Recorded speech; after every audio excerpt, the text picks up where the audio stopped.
Daily hair shed ஆகிறது normal தான். ஆனால் அதுவே நிறையா டேஸ் இல்லை நிறையா மந்த்ஸ் இல்லை நிறையா இயர்ஸ் ஆகுதுன்னா நிறையா பேருக்கு அவங்களுக்கு ஷெட் ஆகிற ஹேர் ரிலேட்டடாக கொஞ்சம் அவேர்னஸ் இல்லைன்னு தான் நான் சொல்லுவேன். நார்மலாக ஹேர் ஷெட் ஆகலை, ஹேர் லாஸ் வந்து ப்ராக்ரஸ் ஆகிட்டே இருக்குது அப்படிங்கிறத நம்ம ஃபைண்ட் அவுட் பண்ணுறதுக்கு டோட்டலாக 7 சைன்ஸ் இருக்குது. அது என்னென்னு சொல்லிட்டு இந்த வீடியோவில் கம்ப்ளீட்டாக நான் எக்ஸ்பிளைன் பண்ணுறேன். அதில் 3 or 4 சைன்ஸ் உங்களுக்கு இப்போ இருந்துட்டு இருந்தாலே நீங்கள் ஆக்ஷன் எடுக்க வேண்டிய ஒரு சிச்சுவேஷனில் இருக்கீங்க. உங்கள் ஹேர் உங்களுக்கு கொடுக்குற ஒரு அலர்ட் அப்படின்னு சொல்லி நம்ம எடுத்துக்கலாம். ஸோ அதை பற்றி கம்ப்ளீட்டாக தெரிஞ்சுக்க இந்த ஒரு வீடியோ ஸ்கிப் பண்ணாமல் ஃபுல்லாக பாருங்கள். வீடியோக்குள்ளே போகிறதுக்கு முன்னாடி this is Kaviyarasan Raj.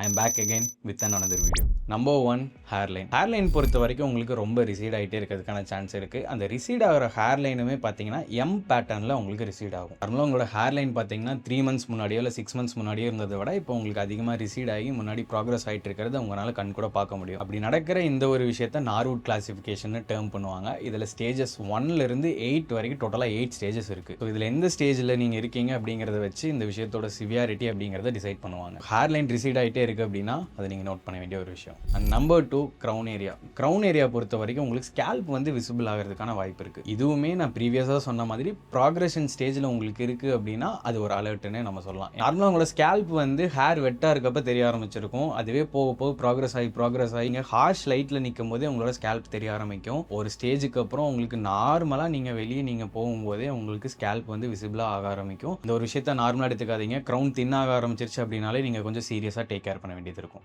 Number 3, hair thinning. Hair தின்னிங்கை நிறைய பேர் வந்து இக்னோர் பண்ணி நான் பார்த்துருக்கேன். ஆக்சுவலாக ஹேர் தின்னிங் அப்படிங்கிறது உங்களுக்கு பால்னஸ் ப்ராக்ரஷன் ஆகிட்டு இருக்கு அப்படிங்கிறதுல ஒரு சீரியஸான ஒரு சைன்னு நான் சொல்லுவேன். நான் ஏன் அப்படி சொல்கிறேன்னா, பால்னஸை ப்ராக்ரஸ் பண்ணுறதுல டிஹெச்டி ஹார்மோன் வந்து பெரிய பார்ட் ப்ளே பண்ணும். அப்படி இருக்கப்ப உங்களுக்கு ஹேர் தின்னிங் ஆகுது அப்படின்னா உங்களுக்கு டிஹெச்டினால உங்களுக்கு ஹேர் தின்னிங் ஆகிறதுக்கான சான்சஸ் ரொம்பவுமே அதிகம். அப்படி ஹேர் வந்து தின் ஆகிட்டு எகைன் க்ரோ ஆகுமான்னு கேட்டால் க்ரோ ஆகாமல் போகும். அப்படி இல்லை க்ரோ ஆனாலுமே எகைன் தின்னா வந்து க்ரோ ஆகும். 10 கேசஸில் வந்து அது க்ரோ ஆகாமல் ஹேர் ஃபாலிகல்ஸ் க்ளோஸ் ஆகிறதுக்கான சான்ஸ் இருக்குது. ஸோ ஹேர் தின்னிங்கை யாருமே வந்து இக்னோர் பண்ணாதீங்க. ஹேர் தின்னிங் அப்படிங்கிறது ஒரு ரொம்பவுமே முக்கியமான symptom and sign. Number 4, density. ஏன் நான் சொன்ன மாதிரி தான், ப்ரீவியஸாக நீங்கள் 3 months முன்னாடி இருந்ததோடவோ இல்லை 6 months 1 year முன்னாடி இருந்ததை விட உங்களுக்கு டென்சிட்டி வந்து ரொம்பவுமே கம்மியாக இருக்குது அப்படின்னா அதை நீங்கள் நோட் பண்ணணும். பட் சம் எக்ஸ்டென்ட்டில் மட்டும் நியூட்ரிஷனல் டெஃபிஷியன்சினாலேயோ இல்லை வந்து ஹார்மோனல் இம்பேலன்ஸ் இல்லை ப்ராப்பரான ஸ்லீப் இல்லாதனால இல்லை ஏதாவது மெடிக்கல் கண்டிஷனில் நம்ம கான் த்ரூ பண்ணி வந்திருப்போம். அந்த மாதிரி விஷயத்தினால நமக்கு டென்சிட்டி கம்மியாகிறதுக்கான சான்ஸ் இருக்குது. டென்சிட்டி ரொம்ப ப்ராக்ரெசிவாக குறைஞ்சிருக்கு அப்படின்னா நீங்கள் நோட் பண்ண வேண்டிய ஒரு விஷயம். நம்பர் 5, லாங் பீரியடாக நீங்கள் ஹேர் ஃபால் எக்ஸ்பீரியன்ஸ் பண்ணிட்டு இருக்கீங்க. ஹேர் ஷெட் ஆகுது அப்படிங்கிறது ஒரு நார்மலான விஷயம் தான். ஆனால் இது வந்து ப்ரொக்ரெசிவாக உங்களுக்கு ரொம்ப நாளாக ஹேர் ஷெட் ஆகிட்டு இருக்கு இல்லை மந்த்ஸாக வந்து ஹேர் ஷெட் ஆகிட்டு இருக்கு அப்படின்னா நீங்கள் கொஞ்சம் நோட்டீஸ் பண்ண வேண்டிய விஷயம். அண்ட் மோர் ஓவர் உங்களுக்கு ஹேர் ஷெட்டிங் ரொம்ப நாளாக இல்லை ரொம்ப மந்த்ஸாக இருக்குது அப்படின்னா நான் ப்ரீவியஸாக சொன்ன மாதிரி ஹேர் தின்னிங்கோ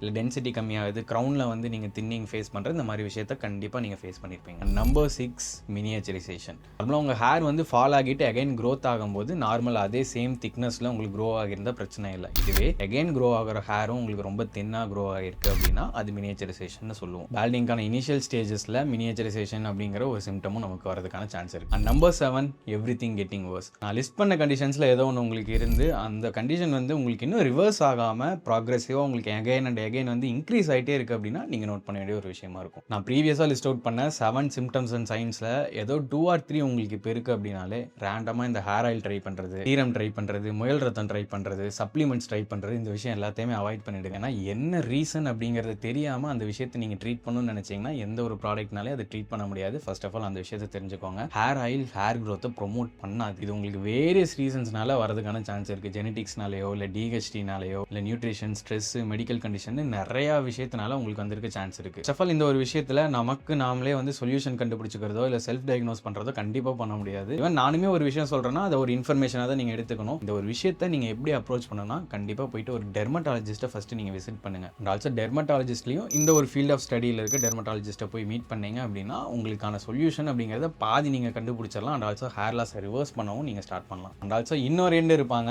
டெய்லி ஹேர் ஃபால் ஆகுது அப்படின்னா நமக்கு வந்து பேலன்ஸ் ஆகிட்டு இருக்கு அப்படின்னு சொல்லி. அப்படிலாம் கிடையாது. டெய்லி ஹேர் ஃபால் ஆகிறது நார்மல். ஆனால் க்ரௌன் தின்னிங், அதே மாதிரி டென்சிட்டி கம்மியாகிறது, உங்களுக்கு ஹேர் ரிசீட் ஆகிறது, லிஸ்ட் அவுட் பண்ண விஷயத்தெல்லாம் நீங்கள் ஃபேஸ் பண்ணிட்டு இருக்கீங்க அப்படின்னா அதை நம்ம வந்து கேர்லெஸ்ஸாக எடுத்துக்கூடாதுன்னு தான் இந்த ஒரு வீடியோவில் நான் சொல்ல வரேன். ஒரு டெர்மட்டாலஜிஸ்ட்டை போய் மீட் பண்ணுற வரைக்கும் ஒரு சில இன்ஃபர்மேஷன் நீங்கள் ஹேர் ஃபாலோ இல்லை ஹேர் லாஸை பற்றி நீங்கள் தெரிஞ்சுக்கணும்னு நினச்சிங்கன்னா நம்ம பேஜ் என்ன சப்ஸ்கிரைப் பண்ணலைன்னா சப்ஸ்கிரைப் பண்ணிக்கோங்க. ரெகுலராக நான் கண்டென்ட் போஸ்ட் பண்ண போகிறேன். ஸோ அது மூலியமாக நீங்கள் கொஞ்சம் இன்ஃபர்மேஷன் கெயின் பண்ணிக்க முடியும். நான் லிஸ்ட் அவுட் பண்ண விஷயத்தில் எது உங்களுக்கு இருக்குது அப்படின்னு சொல்லி நீங்கள் ஃபஸ்ட் பாருங்கள். அது எல்லாத்தையும் நீங்கள் ப்ராக்ரஸ் ஆகுதா இல்லையா அப்படின்னு சொல்லி ட்ராக் பண்ண ஸ்டார்ட் பண்ணுங்கள். உங்களுக்கான ஆன்சர் கண்டிப்பாக கிடைக்கும். அப்படி இல்லையா டெர்மட்டாலஜிஸ்ட்டை போய் மீட் பண்ணுங்கள். அகைன் இதே மாதிரி இன்னொரு வீடியோவில் நான் உங்களை சந்திக்கிறேன். Until then, bye from Kaviyarasan Raj.